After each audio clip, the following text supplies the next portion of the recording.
Some women have a sixth sense about these things, but I was not one of them. I thought I was living a good life, a life I had built with my husband of 20 years, Farid. We had a beautiful home in Las Vegas, a city that never sleeps, and a child on the way through adoption. Or so I thought.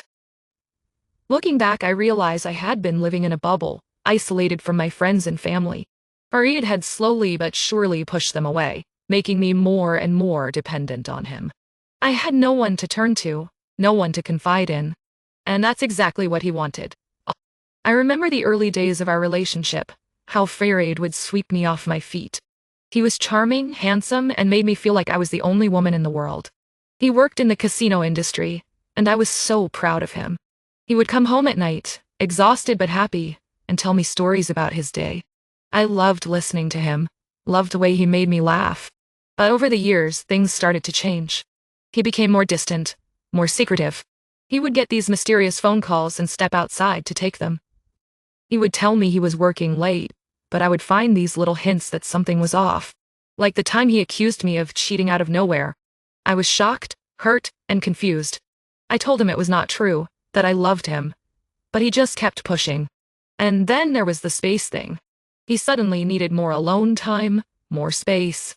He would tell me he needed to recharge, that he was stressed out from work. I gave him that space, because I wanted to make him happy. But looking back, I realized it was a red flag. A big one. The final straw was when he stopped wanting to sleep in the same bed as me. He said he was tired, that he needed his rest. But I knew something was wrong. That's when I started to investigate. I was digging through his jacket pockets one day, looking for his wallet, when I found a hotel receipt. It was from a hotel on the Strip, and the date was last week.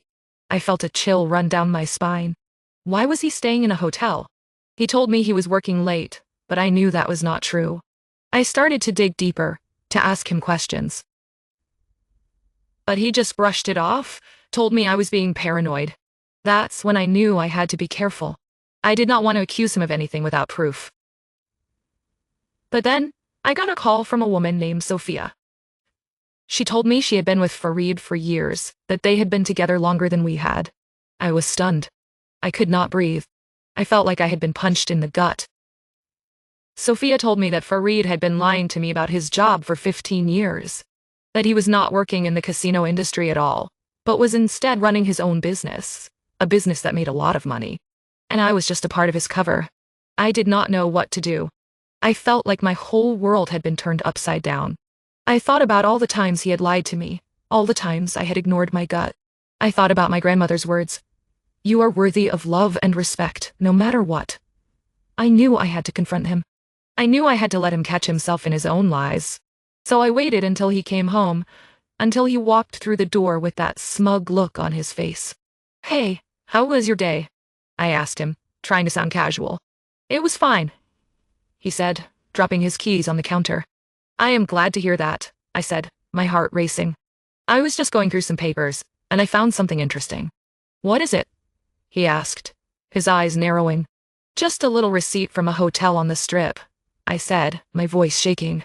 Care to explain? He looked at me, his eyes darting back and forth. I can explain, he stuttered.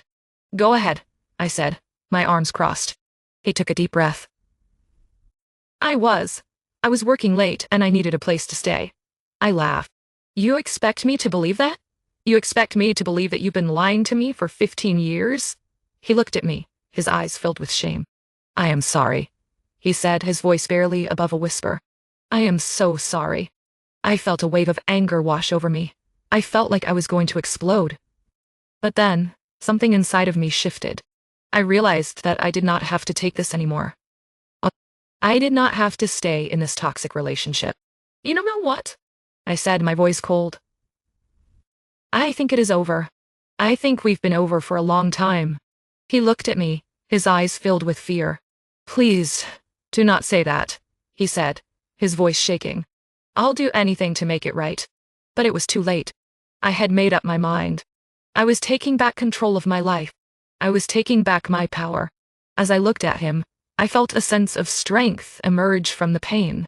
I felt like I could finally breathe again. I knew that I had a long road ahead of me, but I was ready. I was ready to face whatever came next. I took a deep breath and walked away. I walked away from the pain, from the betrayal, from the lies. I walked towards a new chapter in my life, a chapter filled with hope and possibility. And as I looked back, I knew that I would never go back. I would never go back to that toxic relationship, to that life. I was free, and I was finally living.